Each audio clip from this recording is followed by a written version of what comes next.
Mga boss, alam nyo ba itong gaming monitor na nakikita nyo dito ay 6,000 pesos na lang? Yes, galing yan sa isang kilalang brand sa buong mundo. At kung naghahanap kayo ng isang mura or budget na gaming monitor ngayon, habang may stocks pa, ngayon pa lang, hindi na ako magpapaligoy-ligoy pa, bumili na kayo kasi ang SRP nito ay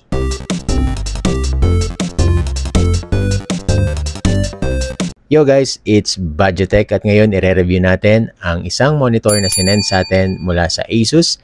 Thank you so much, Asus Philippines. So without further ado, i-check na natin itong Asus TUF Gaming Monitor. Ang exact model nito ay VG259Q3A.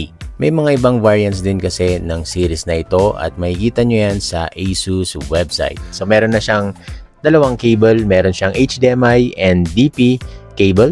And then, meron na rin siyang power cable. Tapos yung stand niya na parang triangle. Medyo malapad siya. Included naman na lahat and then the manual and the warranty. Yung design nito is very much identical sa ginagamit ko ng monitor mula nung 2019 pa. Ito yung VG27QA. Ginawa ko na lang secondary monitor ngayon dahil unfortunately, may mga linya na siya, so di ko na rin mapaayos dahil pag pinaayos ko, para na rin akong bumili ng isang bagong monitor.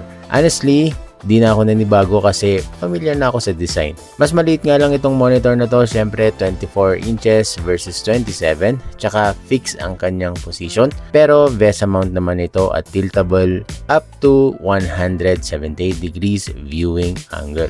Sa features naman, since this is a TUF gaming series, expected na natin na mainly design ito just for gaming. It's a full HD resolution or 1080p, which to me is sobrang perfect sa size niya na 24 inches. In fact, ito pa rin ang ginagamit ng mga pros sa esports up until now. Full HD na 24 inches na may high refresh rate syempre. Meron itong 180Hz refresh rate, 1 milliseconds response time, and yung extreme low motion blur or ELMB kung saan napakalinaw, mabilis, napakaswabe at napakasmooth ng magiging experience nyo dito pagdating sa gaming. IPS ang panel nito, meaning very minimal ang glare or hindi siya malabo kahit na nasa anong angle ka tumingin, hindi ito nagla-lighten or nagda-darken. Tsaka masarap sa mata kapag IPS ang screen. May mga presets na rin. Isa-select nyo lang sa OSD kung anong klaseng games ang nilalaro nyo. May pang FPS, may pang MOBA, racing, RPG, etc.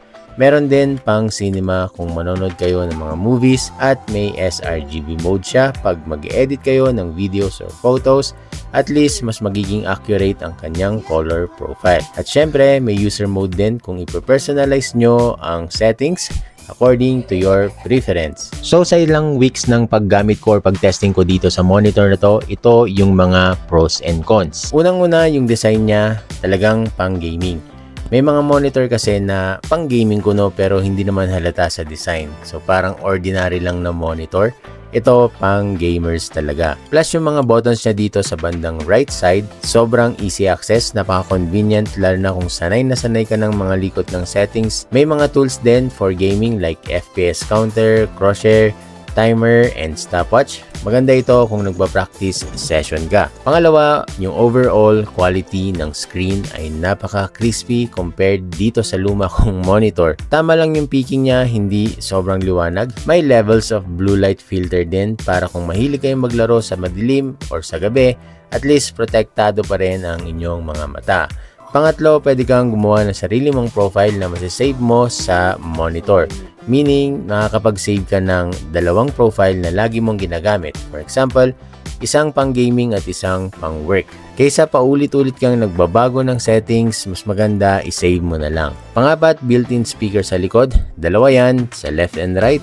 2 watts lang siya. Okay yan kung wala ka pang speakers na ginagamit. Tsaka may headphone jack na rin para salpak mo na lang yung headset mo. Tapos pwede ka nang maglaro ng naka-gaming headphones. And finally, yung presyo niya from 10,000 pesos introductory price. Tapos bumaba pa ng bumaba, naging 6K plus na lang. Syempre, with voucher yan at kung naka-timing ka sa mga sale gaya ng sa Shopee or sa Lazada. Mas lalong sulit na sulit yan guys kahit bili ka ng dalawa para dual monitor setup na. So isa lang naman yung hindi ko nagustuhan gaya ng nabanggit ko, at yun ay yung fix ang kanyang stand at hindi siya rotatable. Wala ding height adjustment guys. So kung wala kayong monitor riser, medyo sagabal yan lalo na kung limited lang space nyo. Tsaka pag gumagamit kayo ng XL size na desk mat or gaming mousepad, medyo nakakairita din tignan kasi ayun nga, medyo sagabal siya. Kaya mas maganda na may mount na lang kayo na gamit, i-VESA mount nyo na lang para di nyo na gagamitin yung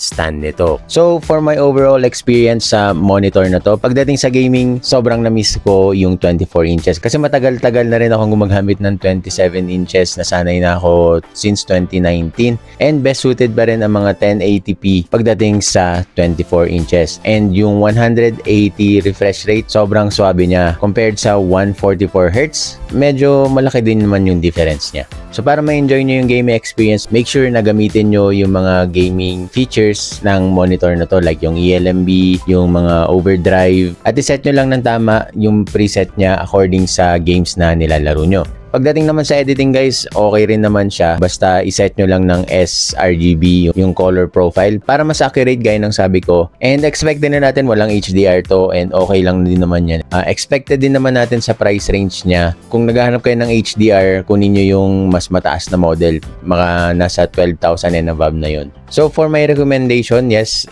since Asus to, alam naman natin na reliable brand ang Asus. May times lang talaga na matsatsambahan natin na merong factory defect. Kaya importante na meron tayong 2 years warranty. So wag nyo kakalimutan guys na pag bumili kayo sa authorized sellers, meron 2 years warranty yan. So kahit nakababa yung presyo niya, covered pa rin yan as long as authorized dealer yung pagbibilan nyo. So saan makakabili?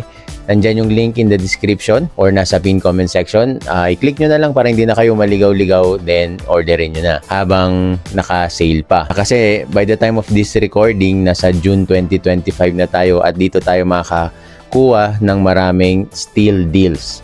So hanggang dito na lang guys. I hope na natulungan kayo ng video na to sa inyong paghahanap ng budget gaming monitor. Don't forget to like and follow itong page natin and subscribe pa rin kayo sa ating YouTube channel. Comment lang kayo kung meron kayong mga tanong, binabasa ko naman yan from time to time.